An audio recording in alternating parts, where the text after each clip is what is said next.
Hello everyone, welcome you all to the net pharma. सो आज की हमारी थर्ड वीडियो है about immunization, that is the immunological products for passive immunization.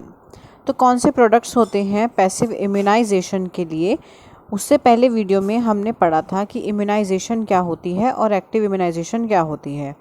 तो passive immunisation में हम ऐसे प्रोडक्ट्स यूज़ करते हैं जो एंटीबॉडीज़ जनरेट करवाएं किसी भी बैक्टीरिया या एक्सोटॉक्सिन के खिलाफ़, यानी कि किसी भी तरह से ऐसे एंटीबॉडीज़ हमें जनरेट करवानी है कुछ एंटीजन्स देकर, ताकि वो बैक्टीरिया और एक्सोटॉक्सिन्स के ख़िलाफ़ लड़ सके, जिससे पैसिव इम्यूनिटी इंड्यूस होती है। और ये पैसिव इम्यूनिटी आप किसी भी डिसीज़ के ट्रीटमेंट के लिए यूज़ करते हो या फिर उसके इमीडिएट प्रोफाइलैक्सिस, यानी कि ऐसी पर्टिकुलर ट्रीटमेंट या कोई भी दवाई देना जिसके थ्रू आप एकदम से किसी भी डिसीज़ का ट्रीटमेंट करते हो, उसको प्रोफाइलैक्सिस बोलते हैं या इमीडिएट प्रोफाइलैक्सिस बोलते हैं। सो इम्यूनोलॉजिकल प्रोडक्ट्स जो पैसिव इम्यूनाइजेशन के लिए यूज़ होते हैं वो ऐसे प्रोडक्ट्स हैं जिसके द्वारा हम एंटीबॉडीज़ को जनरेट करवाते हैं for the prevention against bacteria और एक्सोटॉक्सिन। तो उसको कैसे आप प्रिपरेशन कराते हो उसकी? कोई भी पर्सन जिसको हम एंटीजन देंगे उसमें कोई ना कोई नेचुरल या आर्टिफिशियल मीन से एंटीबॉडीज़ जनरेट होंगी, यानी कि एक हमारी बॉडी का डिफेंस मैकेनिज़्म होता है जिसके द्वारा हमारी बॉडी एक तरह से एंटीबॉडीज़ जनरेट करती है, चाहे वो हमने आर्टिफिशियली यानी कि एंटीजन देकर इंड्यूस करवाई हो या उसकी बॉडी में ऑलरेडी इंड्यूस हुई हो बाय द बैक्टीरिया और any kind of a micro organism. तो हमें उस पर्टिकुलर पर्सन का ब्लड लेना है जिसमें large number of antibodies present हो। उस ब्लड को लेने के बाद उस ब्लड को आप किसी भी पर्टिकुलर पर्सन से ले सकते हो या एनिमल से ले सकते हो, उसको हम क्लॉट होने देंगे और इसमें जो सीरम बनेगा, जो नीचे बैठ जाती है चीज़ें, उसको हम सीरम बोलते हैं। वो जो सीरम बनेगा उसमें नंबर ऑफ़ एंटीबॉडीज़ बहुत ज़्यादा मौजूद होती हैं और उन्हीं एंटीबॉडीज़ को हम पैसिव इम्यूनाइजेशन के लिए यूज़ करते हैं। यानी कि एक्टिव इम्यूनाइजेशन में आप क्या कर रहे थे, उसमें आप डायरेक्ट एंटीजन दे रहे थे जिससे हमारी बॉडी में एंटीबॉडीज़ प्रोड्यूस हों, और यहाँ पर हम क्या कर रहे हैं, हम उसको एंटीबॉडीज़ दे रहे हैं ताकि उसकी बॉडी में एक किसी भी डिसीज़ का प्रॉपरली ट्रीटमेंट हो सके। अब पैसिव इम्यूनाइजेशन के टाइप्स क्या क्या हैं उसको हम देख लेते हैं। टाइप्स में फर्स्ट आएगा कि जो एनिमल्स के थ्रू आप बना सकते हो और जो एंटीटॉक्सिन्स होती हैं, यानी कि ऐसी एंटीबॉडीज़ जो आप एक्सोटॉक्सिन के खिलाफ़ दे रहे हो। ऐसे टॉक्सिन्स जो बैक्टीरिया के थ्रू बने हैं उनको आप एक्सोटॉक्सिन बोलते हो, और ऐसी सीरम जिसमें एंटीबॉडीज़ प्रेजेंट होती हैं और उसे आप एक्सोटॉक्सिन के खिलाफ़ काम करने के लिए दे रहे हो, उसको आप एंटीटॉक्सिन बोलते हो। जैसे कि डिप्थीरिया के एंटीटॉक्सिन्स होती हैं और टिटेनस की एंटीटॉक्सिन्स होते हैं। प्रॉपरली आपको ये चीज़ समझना इम्पॉर्टेंट है कि एक्टिव और पैसिव इम्यूनाइजेशन में क्या फ़र्क है, तभी आप ये समझ पाओगे कि पैसिव इम्यूनाइजेशन में कौन से प्रोडक्ट्स यूज़ होते हैं और एक्टिव में कौन से। एंटी सीरम आता है सेकेंड प्रोडक्ट, जिसमें आप ऐसा सीरम दे रहे हो जिसके अंदर एंटीबॉडीज़ मौजूद होंगी ताकि वो बैक्टीरिया के खिलाफ़ लड़ सके। यानी कि एक पूरा काम है कि हमें जिस भी माइक्रो ऑर्गेनिज्म के खिलाफ़ लड़वाना है, हम उसी की एंटी कोई भी चीज़ दे रहे हैं, मतलब उसी के अगेंस्ट। यानी कि एंटीटॉक्सिन यानी हम जब टॉक्सिन के खिलाफ़ लड़वा रहे हैं, एंटी सीरम यानी जब हम बैक्टीरिया के खिलाफ़ उसको लड़वा रहे हैं। तो बैक्टीरिया एंटी बैक्टीरिया ना कह के हम यहाँ पर एंटी सीरम बोल रहे हैं, जैसे कि anti bacterial serum. Anti viral serum obvious नाम से समझ में आ रहा है, ऐसा सीरम जिसके अंदर एंटीबॉडीज़ होंगी और वो किसके खिलाफ़ लड़ती हैं, वायरस के खिलाफ़ लड़ती हैं। जैसे कि रेबीज़ की एंटी सीरम होती है, वो प्रोडक्ट होता है इम्यूनोलॉजिकल प्रोडक्ट और जिसको हम पैसिव इम्यूनाइजेशन के लिए यूज़ करते हैं। नेक्स्ट इसमें आता है इम्यून ब्लड डेरिवेटिव, यानी कि ब्लड्स का जो डेरिवेटिव है उसको जब हम इम्यूनिटी के लिए यूज़ कर रहे हैं, उसका एग्जांपल है ह्यूमन नॉर्मल इम्यूनोग्लोबिन। ठीक है, ग्लोबुलिन।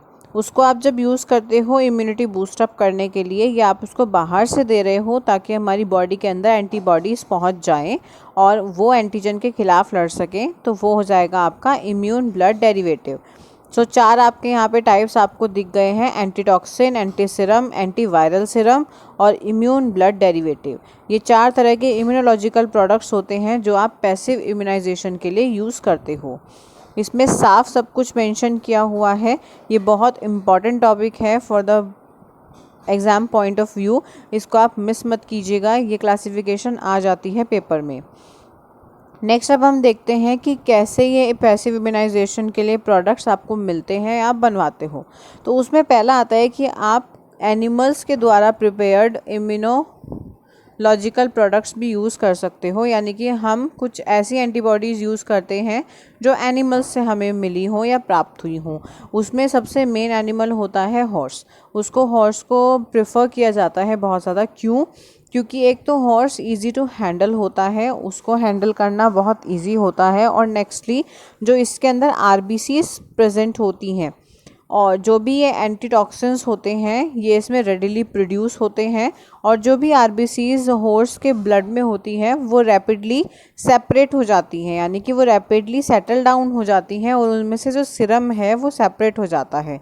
तो ये इसका मेन एडवांटेज है, आप क्यों यूज़ कर रहे हो। एक तो ईजी टू हैंडल है, रेडिली प्रोड्यूस करता है एंटीटॉक्सिन को, और जो इसके अंदर आरबीसीज होती हैं वो जल्दी सेटल डाउन हो जाती हैं और उसमें से आप सीरम जो है वो इजीली सेपरेट कर सकते हो। इसमें से हम कोई भी considerable amount of blood withdraw कर सकते हैं। ऐसा नहीं है कि हमें एक प्रॉपर अमाउंट ऑफ ब्लड ही हम विड्रॉ कर पाएँ।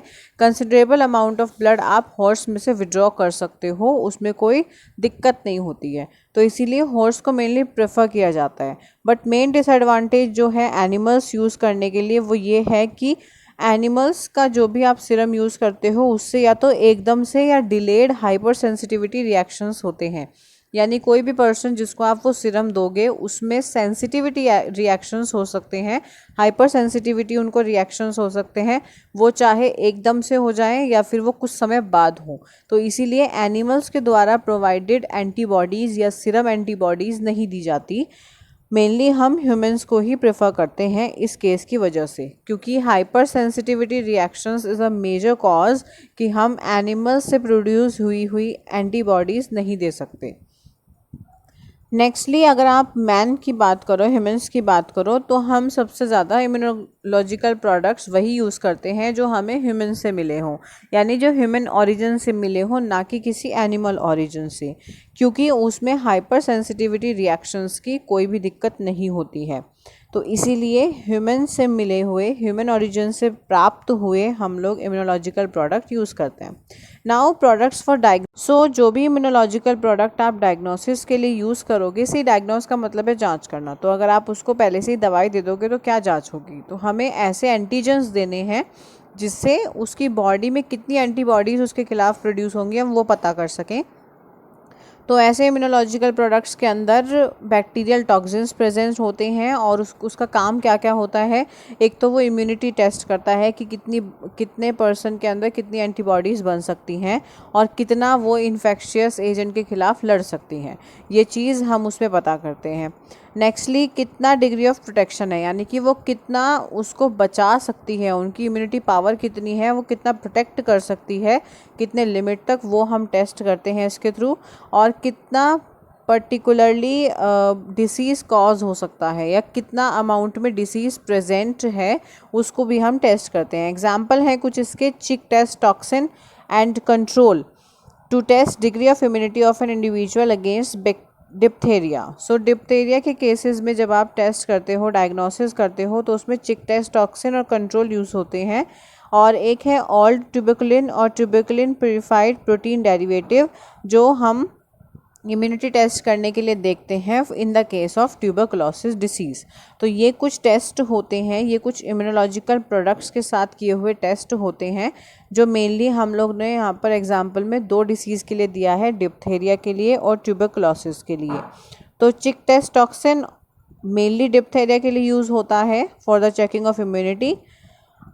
नाउ समरी में हम देखते हैं कि ओवरऑल हमने वीडियो में क्या क्या पढ़ा है। So we have discussed about various types of immunological products, कितने इम्यूनोलॉजिकल प्रोडक्ट्स थे उनके बारे में हमने पढ़ा, उनकी प्रिपरेशन कैसे होती है वो हमने पढ़ा, एनिमल्स के थ्रू या जो भी। सो और वीडियोस देखने के लिए प्लीज़ लाइक कीजिए, सब्सक्राइब कीजिए और शेयर कीजिए मेरे चैनल को। Thank you so much for watching the video. Thank you.